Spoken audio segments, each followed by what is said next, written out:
बिहार के गया में पीएम मोदी की हुंकार, कहा गारंटी कार्ड है बीजेपी का संकल्प पत्र, 4 जून को बीजेपी होगी 400 पार। बिहार के सारण से आरजेडी उम्मीदवार रोहिणी आचार्य ने एबीपी न्यूज से की बात, कहा जनता ने बुलाया इसलिए उनकी सेवा के लिए दौड़ी चली आई, कहा मोदी जी को हटाने के लिए तैयार बैठी है जनता। पीएम मोदी के परिवारवाद के आरोपों पर लालू की बेटी मीसा भारती का बयान, बोली रोजगार, महंगाई और एमएसपी के मुद्दे पर कुछ नहीं बोलते भी। राजस्थान के पूर्व सीएम अशोक गहलोत ने कहा कोई 400 पार नहीं होने वाला, बस जनता को बहका रही है बीजेपी, ईडी सीबीआई का डर दिखाकर चंदा लिया। आम आदमी पार्टी के नेता सौरभ भारद्वाज ने बीजेपी सरकार पर साधा निशाना, कहा ईडी और सीबीआई का हो रहा है गलत इस्तेमाल। गया की रैली में पीएम मोदी ने कहा कांग्रेस ने देश का समय गंवाया, कांग्रेस आरजेडी ने केवल अपना हित देखा। बिहार के पूर्णिया में पीएम मोदी ने की जनसभा, भीड़ को संबोधित करते हुए कहा जो काम अभी तक हुआ है वो तो सिर्फ ट्रेलर है, अभी बहुत आगे लेकर जाना है। पीएम की बिहार रैली पर वीआईपी पार्टी प्रमुख मुकेश सहनी ने बीजेपी का रिपोर्ट कार्ड मांगा, कहा पिछले 10 साल में बिहार को क्या दिया वो बताएं। बिहार के बाद पश्चिम बंगाल के दौरे पर रहेंगे पीएम मोदी, पश्चिम बंगाल के बालूरघाट और रायगंज में करेंगे रैली, बीजेपी के लिए वोट के साथ ही टीएमसी पर साधेंगे निशाना। कूच बिहार में बोली ममता बनर्जी, बीजेपी जीती तो भविष्य में देश में नहीं होंगे कोई चुनाव। केरल के कोझिकोड में कांग्रेस नेता राहुल गांधी ने किया रोड शो, यूडीएफ की रैली में भी संबोधित करेंगे। यूपी के राहुल और प्रियंका गांधी के चुनाव लड़ने की अटकलें, अमेठी से राहुल और रायबरेली से प्रियंका के चुनाव लड़ने के संकेत। रॉबर्ट वाड्रा ने फिर से राजनीति में आने के संकेत दिए, कहा कांग्रेस को लगेगा कि मैं प्रगति ला सकता हूं तो मैं राजनीति में आने को तैयार, बीजेपी को लेकर बोले लोगों के मन में डर पैदा कर रही है। जम्मू कश्मीर में गृह मंत्री अमित शाह ने रैली की, बीजेपी प्रत्याशी जुगल किशोर के लिए मांगे वोट, कहा जम्मू कश्मीर में अंतिम सांस ले रहा है आतंकवाद। तमिलनाडु के पेरम्बलूर में बीजेपी अध्यक्ष जेपी नड्डा ने किया रोड शो, बीजेपी प्रत्याशी के लिए प्रचार किया।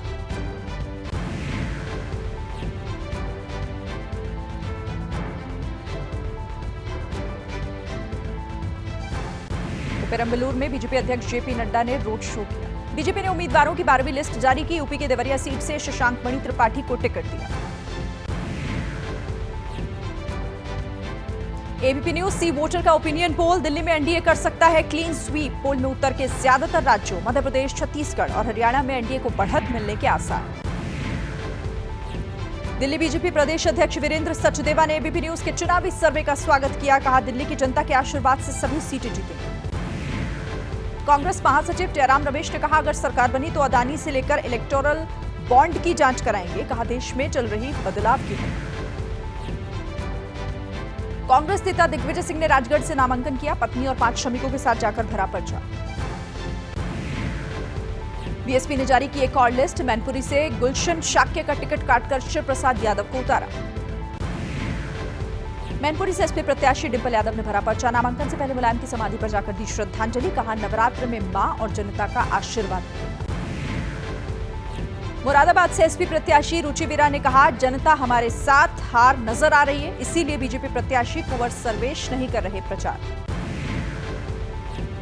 यूपी के मुरादाबाद से एसपी प्रत्याशी रुचि वीरा सहित पार्टी के 5 लोगों पर एफआईआर, 14 अप्रैल की जनसभा में पुलिस अधिकारियों को धमकाने का है आरोप। आम आदमी पार्टी ने जारी की पंजाब के बाकी उम्मीदवारों की लिस्ट, फिरोजपुर से जगदीप सिंह काका और गुरदासपुर से अमन शेर सिंह को टिकट। आम आदमी पार्टी ने सीएम केजरीवाल की पत्नी सुनीता केजरीवाल को बनाया स्टार प्रचारक, गुजरात में स्टार प्रचारक कर सकती हैं सुनीता केजरीवाल। आम आदमी पार्टी सांसद संजय सिंह का बड़ा आरोप, कहा जेल में केजरीवाल जी के साथ हो रहा आतंकियों जैसा व्यवहार, केजरीवाल जी ने जेल से संदेश भेजा है। संजय सिंह ने बीजेपी को बताया सबसे भ्रष्ट पार्टी, कहा इलेक्टोरल बॉन्ड के जरिए बीजेपी को मिला सबसे ज्यादा 65% चंदा। पीडीपी प्रमुख महबूबा मुफ्ती ने कहा पिछले 5 साल में जेल बन चुका जम्मू कश्मीर, नौजवानों को किया जा रहा है बंद, बोलने की नहीं है आजादी। सलमान के घर के बाहर फायरिंग करने वाले दोनों आरोपी 10 दिन की पुलिस कस्टडी में, आज ही गिरफ्तार कर मुंबई लाए गए थे दोनों आरोपी।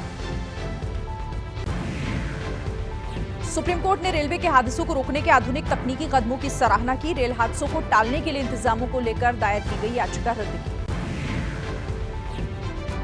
कानपुर के छत्रपति शाहू जी महाराज यूनिवर्सिटी के कुलपति प्रोफेसर विनय कुमार पाठक को चुना गया एसोसिएशन ऑफ यूनिवर्सिटीज का अध्यक्ष। आज मनाई जा रही दुर्गाष्टमी, दुर्गा मंदिरों में श्रद्धालुओं की भीड़, पीएम मोदी ने शुभकामनाएं। श्रीनगर के झेलम में नाव पलटने से हुए हादसे में 4 लोगों की मौत, 3 बच्चे अभी भी लापता, राहत और बचाव का काम जारी। जम्मू कश्मीर के सोनमर्ग में भारी बर्फबारी, ताजा बर्फबारी से कारोबारियों और पर्यटकों में खुशी। जम्मू कश्मीर के जोजिला में भारी बर्फबारी, श्रीनगर लेह हाईवे बंद, बर्फ को हटाने का काम जारी।